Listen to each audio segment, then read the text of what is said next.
مومنوں پڑھتے رہو تم اپنے آقا پر درود، ہے فرشتوں کا وظیفہ الصلاۃ والسلام۔ آج ہم لوگ اعلیٰ حضرت کو اعلیٰ حضرت کہتے ہیں،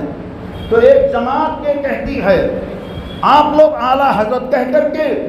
غریب نواز کی توہین کرتے ہیں، غوث اعظم کی توہین کرتے ہیں، شہید اعظم کی توہین کرتے ہیں، صحابہ کی توہین کرتے ہیں، کیونکہ سب کو تو حضرت کہتے ہیں،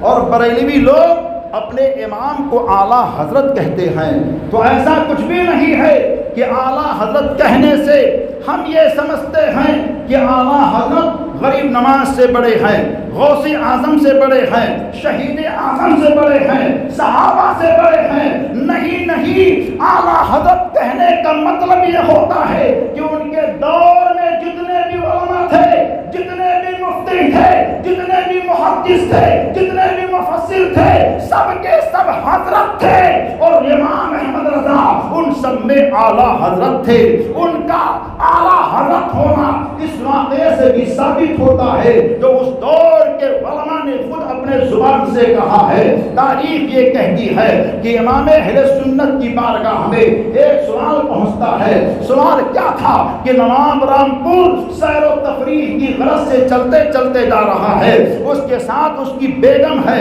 اس نے اپنی بیگم سے نہر کے کنارے پہنچ کر کے کہا، اے میری بیگم، اگر تو اس پانی کے اوپر سے گزر جا تو تیرے اوپر طلاق۔ اتنا کہنا تھا۔ نواب کی بیوی غصے میں آتی ہے اور یہ کہتی ہے، اے میرے شوہر، تم نے ہماری کوئی قدر نہیں کی ہے، ہم نے تمہاری محبت میں اپنے ماں کو چھوڑ دی، باپ کو چھوڑ دیا، کنبے قبیلے کی قربانی دے دی ہے، اور تم ہم کو آزماتے ہو۔ جذبات میں آتی ہے، نہر کے پانی کے اوپر سے گزر جاتی ہے۔ ہندوستان کے بڑے بڑے علماء، بڑے بڑے مفتی، جن کے ٹوپیوں کا چرچا، امامے کا چرچا، فضلہ کا چرچا، جن کی طہارت کا چرچا، جن کی کرامت کا چرچا کتابوں میں ہوتا ہے، سارے لوگوں کے پاس سوال پہنچا تو سب نے کہا طلاق پڑ گئی، مگر بریلی کے احمد رضا کے پاس جب سوال پیش کیا جاتا ہے تو آپ بولتے ہیں طلاق نہیں پڑی، تو سارے حضرتوں نے کہا اچھا بریلی کی احمد رضا سے پوچھا جائے کہ طلاق کیوں نہیں پڑی، کیونکہ ہم لوگ جواب دیے ہیں طلاق پڑ گئی۔ اس کی وجہ یہ ہے کہ نماز کی بیوی پانی کے اوپر سے گزری ہے تو طلاق پڑ گئی ہے، مگر بریلی کی احمد رضا لکھتے ہیں طلاق واقع نہ ہوئی، فقط لکھ کر کے آپ اپنے نام کا دستخط کر دیتے ہیں۔ تو ان سے یہ مسئلہ پوچھ لیا جائے کہ کیسے طلاق نہیں پڑی۔ جب آپ سے پوچھا گیا تو آپ برجستہ یہ کہتے ہیں چونکہ نہر کا پانی جاری ہے اور نواب نے جس پانی کے لیے کہا تھا وہ پانی آیا اور چلا گیا، نواب کی بیوی گزری ہے تو دوسرے پانی کے اوپر سے گزری ہے، اس وجہ سے طلاق نہیں پڑی۔ تو سارے بڑے بڑے حضرت سینہ تان کر کے کہتے ہیں اور اعلان کرتے ہیں، اے بریلی کے احمد رضا، آج سے ہم اعلان کرتے ہیں ہم سب حضرت ہیں اور آپ ہمارے اعلیٰ حضرت ہیں۔ نعرے تکبیر، نعرے رسالت، مسلک اعلیٰ حضرت۔ اور اعلیٰ حضرت کو اعلیٰ ایسے ہی نہیں کہا جاتا، بلکہ ان کا تقویٰ دیکھو تو تقوی میں بھی اعلیٰ،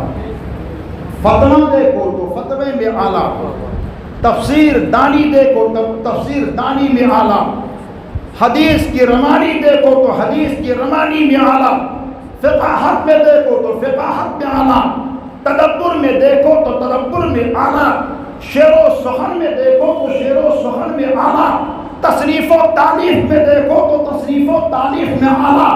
عبادات میں دیکھو تو عبادت کرنے میں اعلیٰ، معاشیات میں دیکھو تو معاشیات میں اعلیٰ، علم تصوف میں دیکھو تو علم تصوف میں اعلیٰ، علم تفقہ میں دیکھو تو علم تفقہ میں اعلیٰ۔ ہر زاویے سے اعلیٰ ہی اعلیٰ نظر آتے ہیں، اور اعلیٰ کس نے کیا ہے؟ اعلیٰ کسی ملا نے نہیں کیا ہے، اعلیٰ رسول اللہ نے کیا ہے، دونوں عالم کے سرکار نے کیا ہے۔ اور جو مصطفیٰ کرتے ہیں، مصطفیٰ کو جو اعلیٰ کہے، ان کے نسل کو جو اعلیٰ کہے، ان کی ذات کو جو اعلیٰ کہے، تو آقائے دو جہاں ایسے شخص کو